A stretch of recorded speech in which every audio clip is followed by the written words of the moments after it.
Good morning, YouTube family and friends. Hope the start of your day is great, will be great. I'm feeling fantastic. I was on YouTube,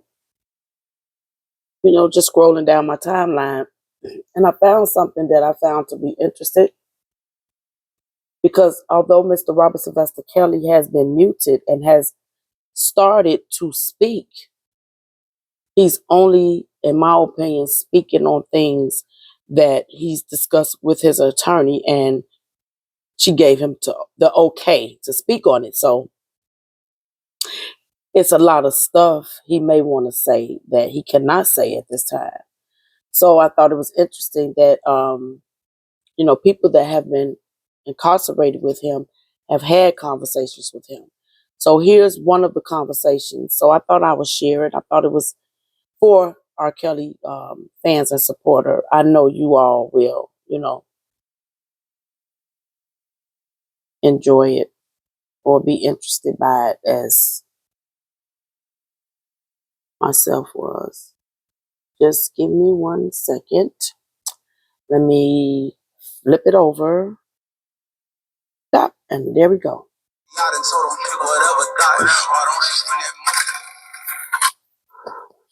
So being in there with Kels, man, I'm pretty sure y'all had some interesting conversations, interesting topics, man. What were some of the things that you guys actually talked about? What were some of the things that you guys actually conversed about?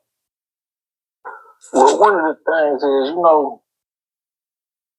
Okay, y'all, I had to pause it. I'm so sorry, but I forgot to announce that I do not own any rights to this video or audio that I'm playing.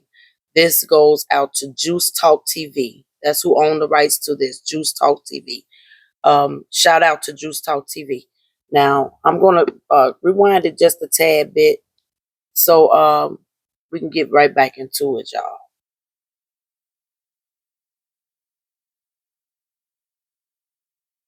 hip hop culture. Some of the things that you guys actually conversed about. Well, one of the things is, Jay-Z run hip hop culture right now. The man became like a real god of our culture. So everybody know that Jay-Z and R.Kelly was working together at one time with the Best of Both Worlds tour. And I think they did 2 albums together, Best of Both Worlds 1 and 2. Right. So everybody on Jay-Z, everybody Jay-Z this, Jay-Z that. You know what I mean? So everybody in there was asking me, like, what happened with you and Jay-Z? Because it was rumors like back in '02, I think, that they was on tour and Jay-Z posted, did something to him or whatever.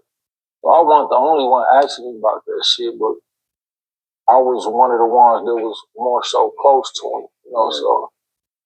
He opened up to other people, but he opened up to me about that shit. And one of the things he said, and let me say this first, Malcolm X once said that the media is the most dangerous weapon that the United States have.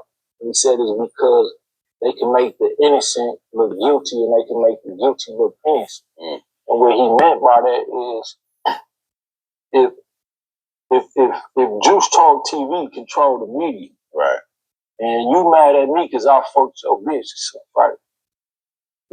Which I want to do because I love you. I know what you're saying. You know what I'm saying? But you can get so upset that you could fuck up my whole reputation, my image. You can make me look like the worst person on the planet because you control the motherfucking media.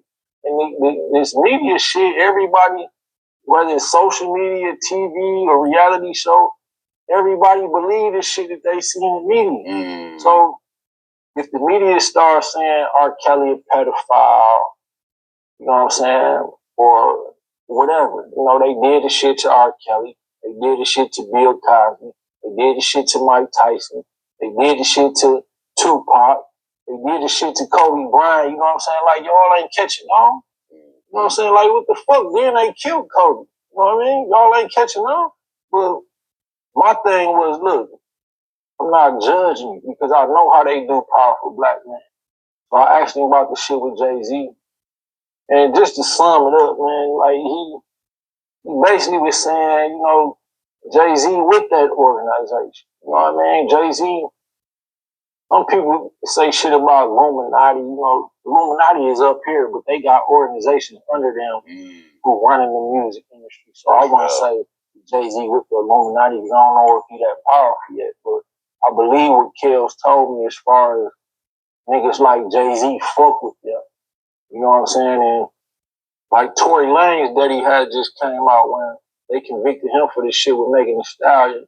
And he basically said Jay-Z got these young artists selling their souls. And hearing that and hearing the shit that R.Kelly was saying about Jay-Z is like damn, is that shit true? Well, Jay-Z probably my favorite rap artist. I like him too, but for me it's about being 100, you know what I'm saying?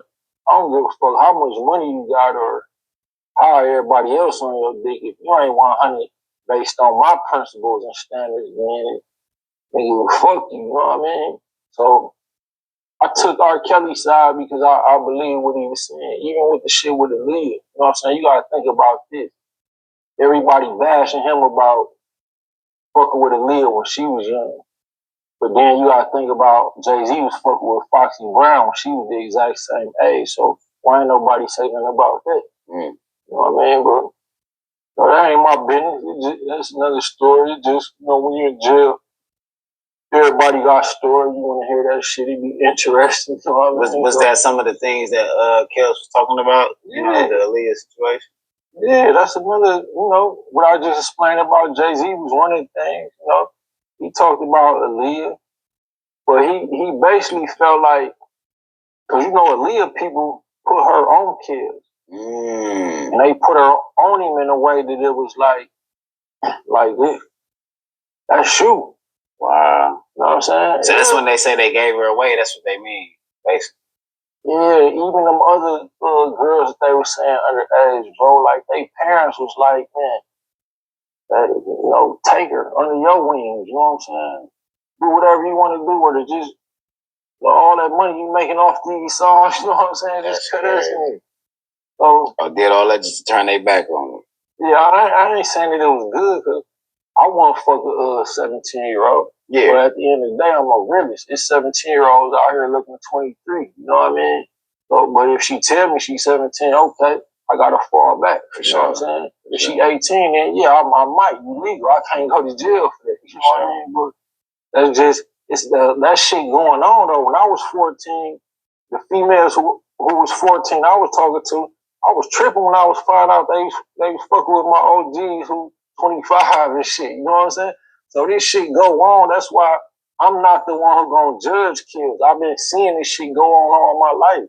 So all the black people from the trenches who talking down on this man, y'all been seeing this shit go on all y'all life. Y'all done seen y'all uncles, y'all daddies do this shit. So just shut the fuck up. You know what I mean? Like, you ain't did shit they ain't did. You ain't said shit about your uncle or your daddy, so don't say nothing about kids. You know what I mean? It's real shit. The motherfuckers won't say shit about what's going on in the household, but quick to say something about the next person shit. Yeah. That's real shit. But that's when you become somebody. You know what I mean? Like, I done had bad publicity. You know what I mean? Sometimes I feel like it don't even be worth telling my side of the story, because I know who I am as a person. You know what I'm saying? I done had baby mamas say you a deadbeat. My baby mama just today, she texted me something she posted on social media, basically saying I'm a great dad. But then I heard other people saying your baby mama said you a deadbeat. But I know, and our son know. You know what I'm saying? So I don't give a fuck if you mad to me about any reason. Look, I still love you. You know what I mean? That's cool. You can tell people whatever the fuck you tell them.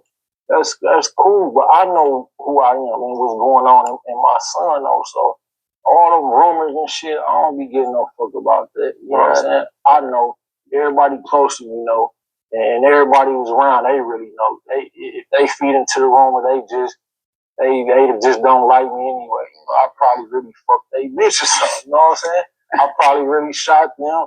They probably think I killed their guy or something. They probably heard all type of shit. So they don't like me for other reasons. So if they hear somebody else down on me, they want to jump on that bandwagon and bring my reputation down. But I'm solid as a motherfucking rock, so I really don't give a fuck.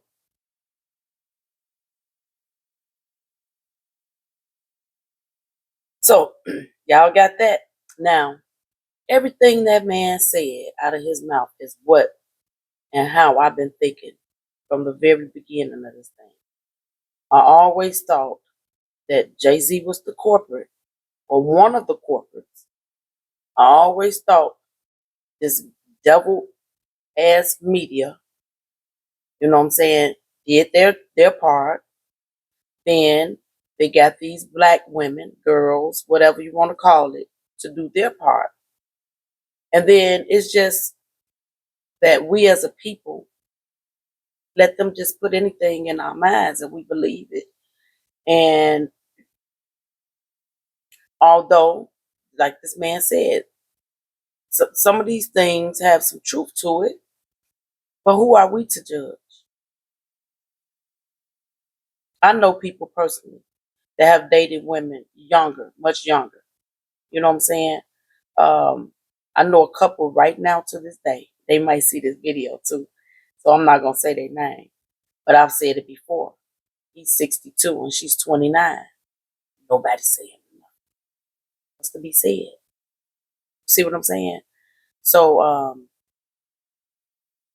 I know it's the thing with the morals, but it's also the thing with the law. So I just feel like we need to stop being so judgmental. We don't know the whole truth. We only got a one-sided story. Nobody really heard Mr. Kelly's side of the story. In my opinion, and I might get beat up for saying this, but in my opinion, he saved Azriel and Joycelyn. They was going through turmoil at home that they expressed to him, and he let them stay with him to protect them. But don't nobody want to believe it. Don't nobody want to talk about it. Don't nobody want to give him his flowers for doing that. You see what I'm saying? That's what I don't like to talk on Mr. Robert Sylvester Kelly too much because can't nobody change the way I feel, and it's no use to argue and fight about it. We could just learn to agree to disagree, and that's all it'll be. When it comes to me, I'm not going to disrespect nobody's opinion, but you got to respect mine as well, and you can't change it. My mind been set 4 years, and this is how it's going to. It was set when I came into the sector. Then I came into the sector and learned a whole lot more. And then it's like sealed. It's sealed, the document, signed, sealed, and delivered with me, you know. So I just want to share that video because it really, this is things that I've been thinking, and it's I'm gonna tell y'all this. I'm really glad to know that Mr. Robert Sylvester Kelly inside the penal institutions, he's being honest with his cellmates and his peers, and I like that about him. He's being honest. I got very angry when he did the Gayle King interview because I just felt like he had kind of like embarrassed himself. But now I'm so happy he did because that Gayle King interview, one thing that it shows is he wasn't lying. He wasn't lying. So you could be the judge on this video I just showed you, but this is things that I've been knowing and thinking and probably not haven't had the opportunity to really voice my thoughts. I ran into the truth from Oak Cove in last year. Was that last year? Yeah, last year in Mr. Robert Sylvester Kelly's trial, and she made a statement. I'm tired of. I can't remember how the conversation went, but she was like, "I'm tired of these young guys fucking with these young girls, blah blah blah blah," something to that extent. And I was, yeah, I'm used to it. You know what I'm saying? Like it's been around me all my life. And I'm not saying my dad or my uncle. No, that's not what I'm saying. So please don't run with that. But what I'm saying is, um, example, my classmates, high school classmates, I just knew a lot of women in my age group at the time when I was 16, 17 that were dating older men over 20, over 21, over 22, up to like 25, 26. It was just like a common thing where I grew up in Chicago. I'm not saying that that's right, but I'm not going to say it's wrong either. If it's morally accepted in my neighborhood, then I'm going to grow up, it's accepted. Now, me, I was never attracted to the older man. I don't know why. Just never was. But I had older friends as well. Like these were my friends dating these older guys. I knew them as well. So I'm just saying, it's hard to get people that come from big different backgrounds to understand where I'm coming from. Like if you was raised, I'm gonna say California because I just got off the phone with Lady T. If you was raised in California, Lady T probably never saw a 17-year-old with a 22, 23-year-old. I didn't say she didn't. I say probably. Please don't read into it. Um, Spoke to one of my girlfriends from Kentucky yesterday morning. She probably never seen this type of behavior. Um, but then I got family in Texas, Oklahoma, Ohio, Kansas City that married 14-year-olds marrying 25-year-olds. Like really, for real, that go on to this day. It depends on your morals and your upbringing and stuff. Is the way you view other things, if you understand what I'm saying. So I don't look at R. Kelly as a pedophile. And I think that's an ignorant statement. I'm not calling anybody ignorant. I said that's an ignorant statement. Um,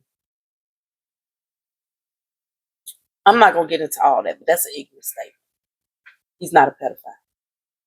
He's not. So with all that being said, peace, love, and happiness, and I hope you all have a wonderful rest of your day.